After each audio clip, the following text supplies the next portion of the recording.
What's going on, everybody? Simple back at it like I'm checking my height. Today I am bringing you part 2 of the Attack of the Dead Men from the Sabaton History channel. If you guys enjoy this, please make sure you head on over to their channel. If this is your first time checking out the Sabaton History stuff, I appreciate you guys for watching. Like I said, this is part 2, so there's definitely a part 1 to catch.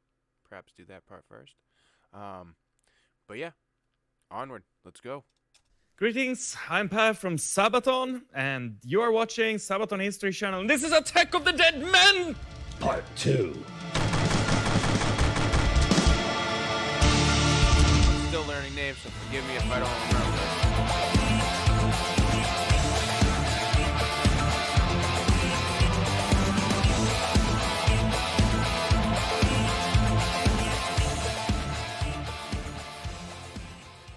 Roughly 5 months before the deadly gas attack on Osowiec fortress, which we covered in part 1, and which the song is about. Well, it's about the attack and the unbelievably brave defense and counterattack of the soldiers of the Russian Empire. Anyhow, 5 months before that, German meteorologists began studying the winds in front of the Ypres salient on the Western Front. Behind their lines, more than 160 tons of pressurized liquid chlorine were being stockpiled to be unleashed in one devastating attack. Then, in the early morning hours of April 22nd, 1915, in concert with an artillery bombardment, the cylinders were opened. At first, the bombardment did not cause much alarm to the Allied soldiers on Hill 60, but aside from the usual smoke and sound of the shelling, there was something different this time. A wall of greenish-yellow fog up to 2 meters high was slowly creeping towards them. It was driven by the wind and had a sweetish, chloric smell. From the rear of the lines, the officers around French General Henri Mordac could see sudden unrest and confusion in the forward positions. Soldiers of the 45th Algerian Division were suddenly standing up, crawling over the parapets, waving their arms. Men were then simply abandoning their trenches and streaming to the rear in a hurry, coughing, spitting, retching. Most were clutching their throats. Their eyes were red with pain. They were oblivious to the shells falling around them. They stumbled back or collapsed on the ground, gasping for air. As we looked to our left, we saw a thick, yellowish-green cloud veiling the sky like a cloud of vapor. We were already affected by the asphyxiating fumes. I had the impression I was looking through green glasses. At the same time, I felt the gas upon my respiratory system. It burned in my throat, caused pains in my chest, and made breathing all but impossible. I spat blood and suffered from dizziness. We all thought we were lost. There's an incredibly grim way to explain everything that was going on in that one moment. In that one moment, it's just, it's crazy to think the things that we're willing to do to each other just to prove a point in the end, right? General Henri Mordac. Then the British and Canadian lines beside them were hit as well. Those struck by the cloud fell unconscious and died with twisted limbs and blackened faces. The chlorine gas filled the trenches, leaving them full of men choking and gasping for breath, some foaming at the mouth, in every degree of agony and distress, incapable of offering any resistance to the advancing enemy. The Germans, on the other side, had watched, at first hesitant at what to do. Once the gas began to dissipate, though, they charged into the wide-open gap. It was thanks to the defense of the survivors of the British 15th Brigade, who held their ground in this chaos, that a large breakthrough was prevented. Of the 1st Dorsetshire, 46 men had been killed by the gas, and more than 150 more were affected, blinded or vomiting on the ground. But still, the gas-stricken men held their trench. Through determination and sheer iron will, they manned the machine guns long enough to fight off the rushing Germans until reinforcements could be brought in. Of those who are still living, very few are expected to recover. We found our dead everywhere where they had crawled to get out of the way. Hill 60, quite apart from our losses, is a terrible sight. Hundreds of bodies all over the place, terribly mutilated. A large number of our own men and a large number of Hun. Stench is awful as they cannot be buried. Never quiet enough to do that. So they lie as they fell, silent spectators of modern warfare. CMS Shepherd, 1st Dorset. Blazing poison gas, 7,000 Georgia mass, turned the tide of the attack and forced the enemy to take back. And that's when the dead men are marching again.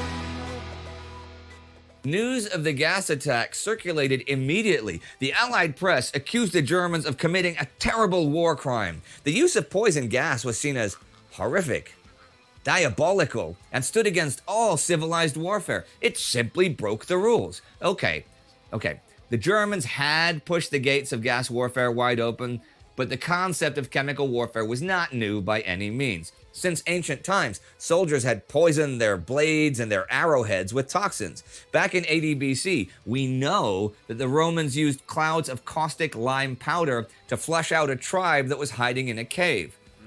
But the Age of Enlightenment sought to put limits on suffering during wartime. The first agreement about the prohibition of such chemical weapons dates back to 1675, when the Holy Roman Empire and France both agreed to not use poisoned bullets anymore. The Hague Convention of 1899 expanded on this agreement by prohibiting shells solely filled with asphyxiating or debilitating gases. The only dissenting vote at So they were using that type of stuff since, what, 95, he said? That's incredible that people figured out how to do those things so early. It's amazing how far technology's come, and then kind of how slowly it's halted in a way. At that time came from the American representative, the naval captain Alfred Mann. He argued for the that better, though. asphyxiation from gas wasn't that much different than condemning sailors to drown in the sea after their ship was hit by a torpedo. He was also backed by his government, who did not want the U.S. to restrict itself from using a potentially war-winning weapon. Circumventing the treaty, France continued experimenting with weaponizing non-lethal gases, and were in fact the first to use gas during the Great War. Lacrimatory gas grenades were tested against fortresses to see if they could suppress small arms fire from within. They named them cartouches suffocantes, suffocating cartridges. Such gas was indeed sporadically used by the French with 26mm rifle grenades in the opening month of the Great War, but the effect in the field proved inadequate. German scientists began with similar experiments during the Great Shell Shortage of autumn 1914. Many deadly chemicals were byproducts of shell production anyhow, and they thought to supplement their arsenal with them. Chemist Walter Nernst was one of the first who invented such weapons of mass effect, right? By developing the Nye shell, a mix of traditional shrapnel balls and 500 grams of non-toxic lacrimatory gas. The effects were also underwhelming. It was to be Nernst's colleague, the brilliant and future Nobel Prize-winning chemist Fritz Haber, who would go on to change the playing field. He was already critically acclaimed by the military for co-inventing an artificial nitrogen fixation process. Now, he would make an even bigger impact on the war itself. While the Allies denounced his invention as a war crime, the German press tried to elevate Haber to a national hero, one who could finally break the stalemate. Okay. But there were many German generals and scientists who condemned the use of poison gas as inhuman and dishonorable. Haber's own wife, a chemist herself, called it a perversion of science. Out of shame for her husband's invention, she committed suicide shortly after the attack on Hill 60 became public. Haber, however, felt no remorse. Just one day after her death, he left for the Eastern Front to instruct German officers in the use of his new wonder weapon. From May 1915, during the days of the Gorlitza-Tarnów offensive, Haber personally oversaw the release of the lethal gas attacks. At the river Ravka on May 31st, more than 260 tons of chlorine gas from 12,000 cylinders were released against the unprotected Russian lines. This first massive cylinder attack killed approximately 6,000 soldiers in a single afternoon. Like the British and French at Ypres, the Russians were totally exposed to the lethal gas as they lacked any kind of protective equipment. A month later at Bzura, 2 Siberian regiments lost 90% of their strength to a single gas attack. Russians won't surrender, no. Striking fear into the foe. And that's when the dead men are marching again. Historical research on the amount of German gas attacks on the Eastern Front is sadly lacking, but most scholars agree that the Russians suffered more than any other nation from the effects of gas attacks. It is estimated that 500,000 soldiers were affected by the gas, of which around 66,000 were killed. Prolonged exposure to chlorine without protection is fatal. In just a few minutes of exposure, soldiers would lose consciousness in excruciating spasms of pain as the chemicals attack the tissues of lungs, eyes, and throats. I know how it is like pool chemicals, right? You put too much chlorine in the pool, and that burns. Like you can just be near it, and you can smell it coming out of it and stuff like that. Or even if you go to like a public pool, it's always full of chlorine, right? This is an incredible level of indecency to humans, right? But when you're in a situation like this, I guess you would think, how do you win? And when you have a better way to win, it's just horrible. It's absolutely horrible. Even the inhalation of a lower dose could still kill after 30 minutes. Some afflicted died days later. Like those defenders of Osowiec fortress, the Russian soldiers usually had no experience of gas warfare and were simply doomed until they could come up with adequate protection. In the wake of the gas attacks, Russian General Nikolai Yanushkevich urged Tsarist command to supply the army with protective gear and, more importantly, chemical weapons of their own. The major problem in both regards was that Russia did not really have a domestic chemical industry. Most of their chemical plants had belonged to Germans. See, that's what I mean. Like, when you have a better way, you kind of go with it. And they definitely cornered the market on it. They completely stole it away from the Russian side. So they didn't even have a chance. They didn't even know what it was about or had any kind of research into it, right? They didn't even know how to defend themselves. They had closed up shop since the outbreak of the war. But what Russia did possess were brilliant scientists. By 1916, a specialized war chemical committee was formed, chaired by leading Russian chemists like Vladimir Ipatiev and Alexei Favorsky, who continued to press their government to fund adequate countermeasures. Before then, they were able to get their own chemical production running, and the first tons of liquid chlorine were produced, but still, each large-scale German gas attack caused thousands of Russian casualties. Chemist Nikolai Zelinsky made a major breakthrough experimenting in Petrograd's Triangle Rubber Factory. He outfitted a rubber helmet with Prokofiev goggles, a pair of hermetically sealed glasses. Zelinsky had also figured out that the use of carbon absorbent would intercept the deadly chemicals and added a respirator canister filled with charcoal to the mask. Altogether, he presented the first modern gas mask design of the war. And that's why we have them. That's absolutely incredible. However, what Russia lacked was not the expertise of its scientists, but modern production and distribution capabilities. Delays in outfitting their massive armies with new equipment were common, and each retreat or shakeup in the command structure pushed things further back. The notorious corruption and incompetence in the Tsarist bureaucracy did not help much either. On the battlefield, they had been firing back at the Germans with gas shells since autumn 1915, but it was at a disadvantage that they could hardly break. Each time they got somewhere close to drawing equal, the Germans came up with some new sort of highly toxic chemical, and the Russian chemists went back to work. When phosgene gas was the new killer on the Eastern Front, it was Russian scientists who discovered that the use of phenate hexamine was an effective blocking agent. This information saved thousands of their Western allies. But while those allies could comparatively easily mass-produce such countermeasures, the Russians could not. It was not until early 1917 that there were even sufficient gas masks available in the Russian army to withstand the German gas attacks, but by then, they had different problems. In the end, not even the strongest and most protective gas mask could prevent the soldier from being affected in some way by gas, perhaps just by fear or panic.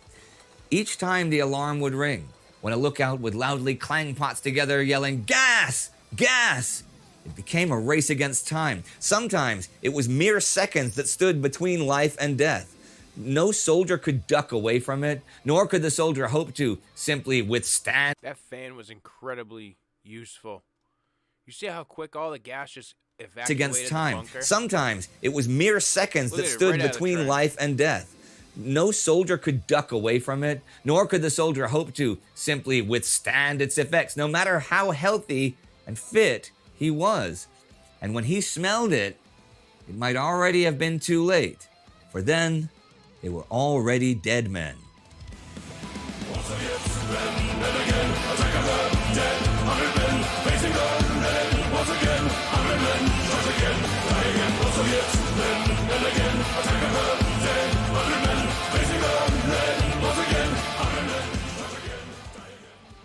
Okay, now obviously this song was inspired by events concerning soldiers from the Imperial Russian Army. But what is your Russian connection with this song?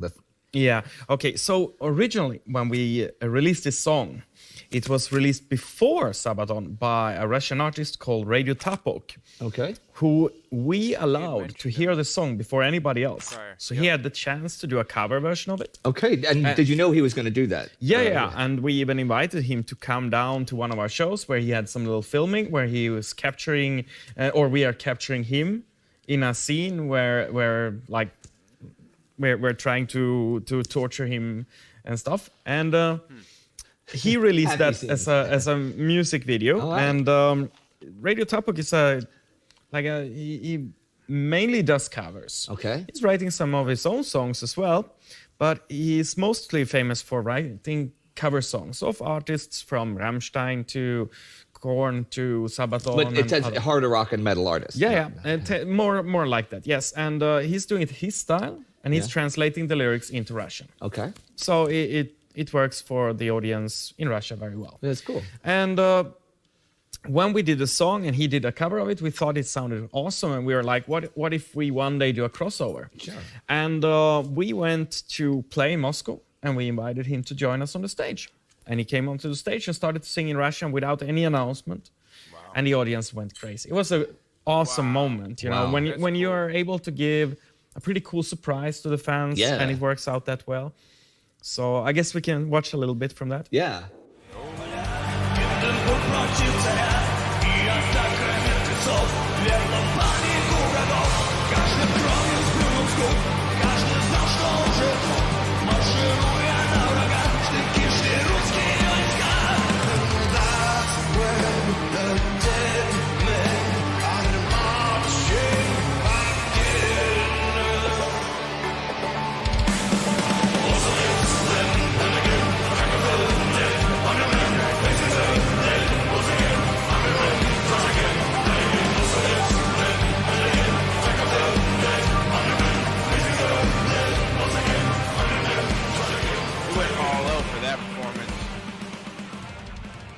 Now, are the Russian audiences, are they often familiar with these Russian lyrics? I mean, do people sing that? No, not really. I mean, when we are touring in Russia, a lot of our fans, they prefer the songs to be like us. I mean, they listen to us because they like us. Yeah, sure. But sometimes it is a cool twist to the whole thing. Yeah. And we saw that it was not only the people in Russia who appreciated the little thing when and it sounded awesome and people all over got excited about it.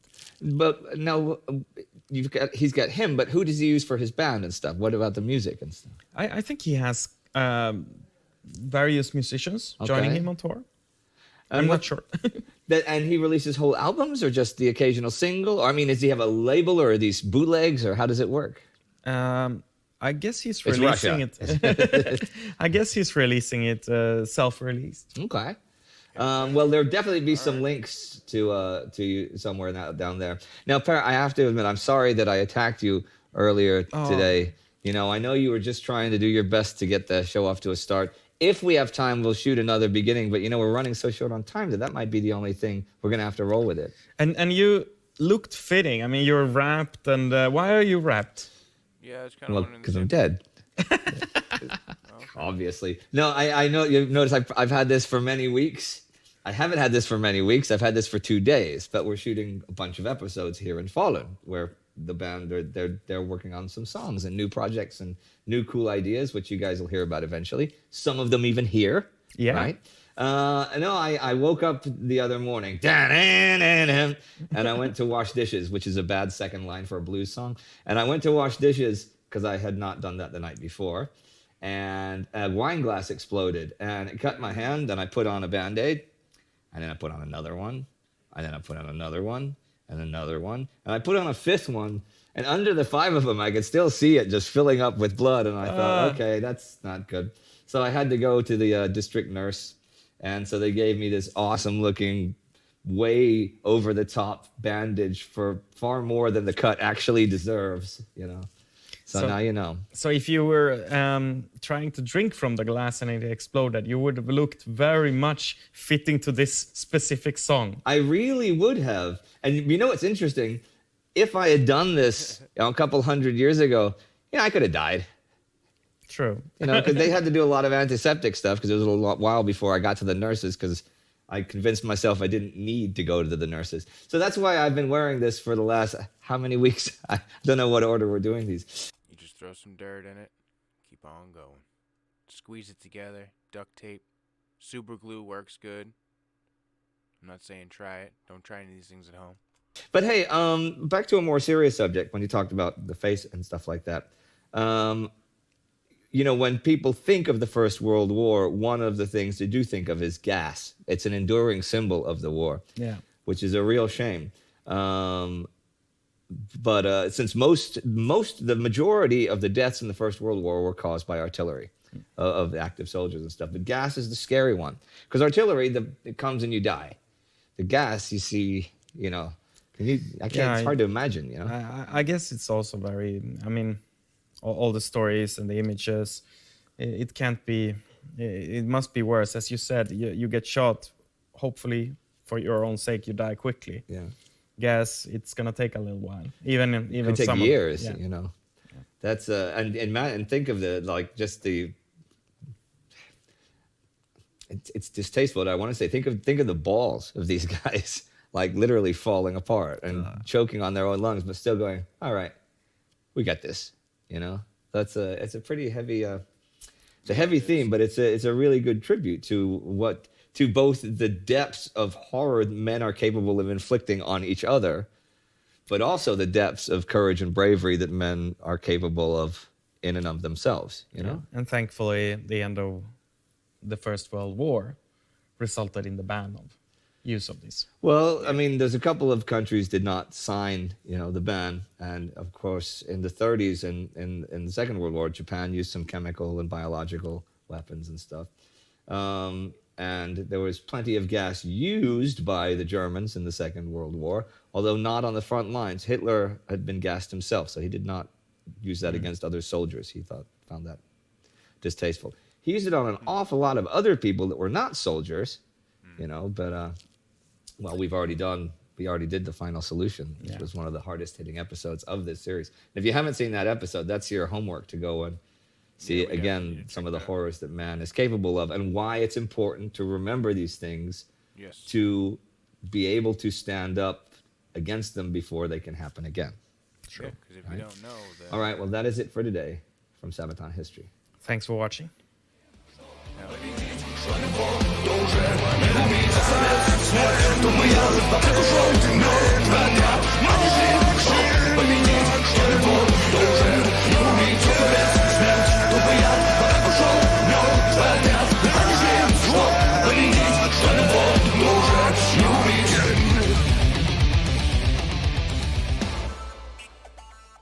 Thank you everybody for watching, and thank you everybody for supporting. And those who don't do it, click the bell, subscribe, and become a patron. Thank you very much. You heard the man. You heard the man. Make sure you guys go show him some support over on their channel. Definitely another awesome episode. Very, very informative. I've really enjoyed watching the couple of these that we have watched. We definitely need to dig in to more of them. If you guys enjoyed this, hit the thumbs up, and if not, it's all love. I appreciate you guys for stopping by. Anyway, make sure you smash the crap out of the thumbs down button. Either way, make sure you guys stay safe, stay healthy, stay positive. I'll catch you on the next one.